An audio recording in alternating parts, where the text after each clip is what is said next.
አሰላሙ አለይኩም ወራህመቱላሂ ወበረካቱ። ውድና የተከበራችሁ የቻናሌ ቤተሰቦች አድማጭ ተመልካቾች እንደምን አላችሁ? በያላችሁ በሰላማችሁ ይብዛ። ሰላም ለሀገራችን ይሁን እያልኩ ዛሬም በአዲስ ቪዲዮ መጥቻለሁኝ። ሀባይብ እንግዲህ ባለፈው አንድ ቪዲዮ ሰርቼ ነበረ ስለሱ ጉዳይ እንግዲህ ዋጋውንም ሁሉንም ነገር በደንብ አድርገሽ ንገሪን ያላችሁ ቅመሞች ስላላችሁ ለእናንተ ግልጽ ለማድረግ ነው ማለት ነው። ቤተሰቦች እንደምታዩት እንግዲህ ያው መግቢያ ላይ እንዳያችሁት ቴሌቪዥኑም ሁሉም ተገጣጥሞ ቦታውን ይዟል ማለት ነው። ይኸው እንግዲህ ያው ከተማ መስሎ አምሮበታል። ግን ያው 6 ቀን በደንብ መሙላት ስላለበት እስካሁን ድረስ ምንም ነገር አልተጠቀምንም ማለት ነው። ያው እንግዲህ ይቺ የምታዋት አረንጓዴ ሆናለች፣ ሞልታለች። ዛሬ 6ኛ ቀኑ ነው። ካሁን በላይ እንግዲህ ቲቪውንም መክፈት እንችላለን፣ ቻርጅ ማድረግ እንችላለን፣ መብራቱንም መጠቀም እንችላለን ማለት ነው ቤተሰቦቼ። እና ያው በገጠር ይሄን ይመስላል። በጣም አምሮበታል ማለት ነው። ውበቱን ደፍቶበታል። በጣም ደስ ይላል ማለት ነው። እና እህቴ አንድ ጥያቄ ጠየቀች። ጥያቄ አለኝ ሶላሩ ስንት ፈጀ ምናምን ብላኛለች።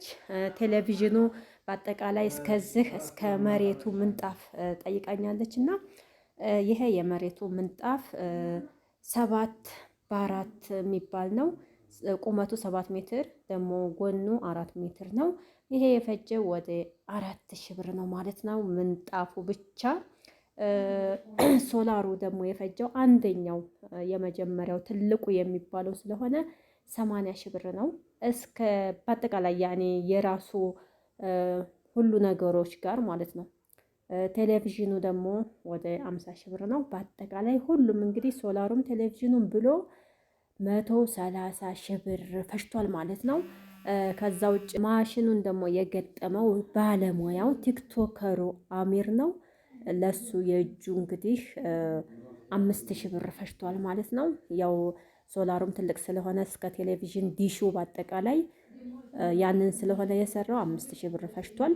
አካባቢም ደግሞ ገጠራማ ቦታ ስለሆነ ራቅ ስላለ እንግዲህ በየቦታው የሚሄድበት ይለያያል፣ የስራው አይነት ይለያያል እና የሶላሩም አይነት ስለሚለያይ በዛ አይነት መልኩ ሰርቶልን እንግዲህ አስደስቶን ሂዷል ማለት ነው። እኛም ደስ ብሎናል ሀባይብ። ይኸው እንግዲህ ቤታችንንም ያው ባለፈው ቀለም ስቀባ አይታችሁናል። አምሮበት ውበቱን ደፍቶበታል ማለት ነው። ብቻ ደስ ይላል። ቤተሰቦቻችሁን ዘመድ አዝማዶቻችሁን ሰርፕራይዝ ማድረግ ከቻላችሁ እንግዲህ ትችላላችሁ ማለት ነው። እንግዲህ የኔ እህት ለረመዷን ደስ ብሏቸው እንዲጾሙ ብላ ቤተሰቦቿን ሰርፕራይዝ አድርጋለች። በጣም የሚያምር ነው፣ ደስ የሚል ነው። እናንተም እንግዲህ ሰርፕራይዝ አድርጉ ማለት ነው። በቻላችሁት አቅም በአቅማችሁ ልክ ማድረግ ትችላላችሁ ማለት ነው።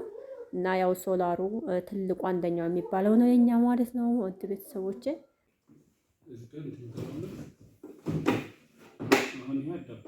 ማከፋፈል ትችላለህ። ከዚህ ወደ ሌላ ምናምን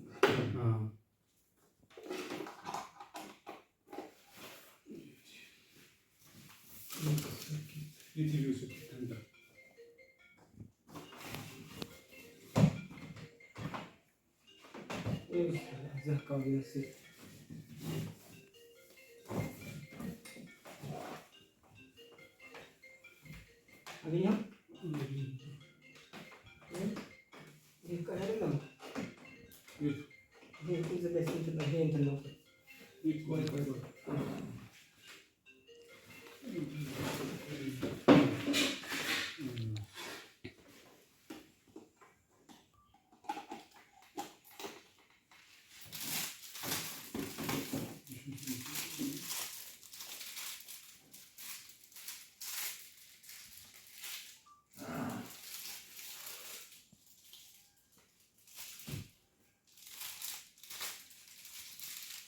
አብሮስ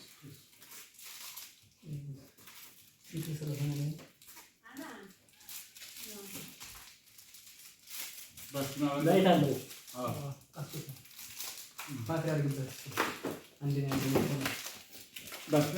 አለ ወይ ነው?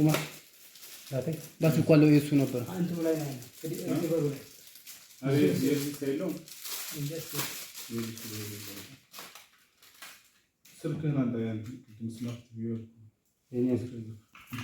እንግዲህ ውድ ቤተሰቦች እንደምታዩት ምጣዱ ሶላሩና የቴሌቪዥኑ ዲሽ ከላይ ቆርቆሮው ላይ ተሰቅሏል ማለት ነው።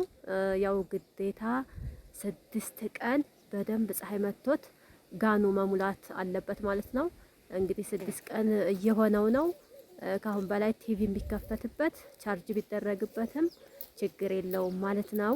እና መጀመሪያ ላይ ግን ያው 6 ቀን መሙላት አለበት ምንም መብራት ሳይበራ ምንም ነገር እንትን ሳይባል ማለት ነው። እና ያው እንግዲህ በገጠር ይሄን ይመስላል ማለት ነው። በጣም ደስ የሚል ነው። ማሻአላህ በሉ ሐዋይብ እና እህታችን እንግዲህ ገጠሩን እንደዚህ ፍክት አርገው አምሮበታል ማለት ነው። አላህ አፊ ሀያት እድሜ ይስጣት። ያላሰበችውን ሪዝቅ መቼም ሁልጊዜ ይሄንን ስንጠቀም ቤተሰቦቿም እናት አባቷም ዱአ እያረጉ ነው ማለት ነው። እና እናንተም እንግዲህ ቤተሰቦች የኔ ቤተሰቦቻችሁን ሰርፕራይዝ ማድረግ ከፈለጋችሁ ትችላላችሁ ማለት ነው።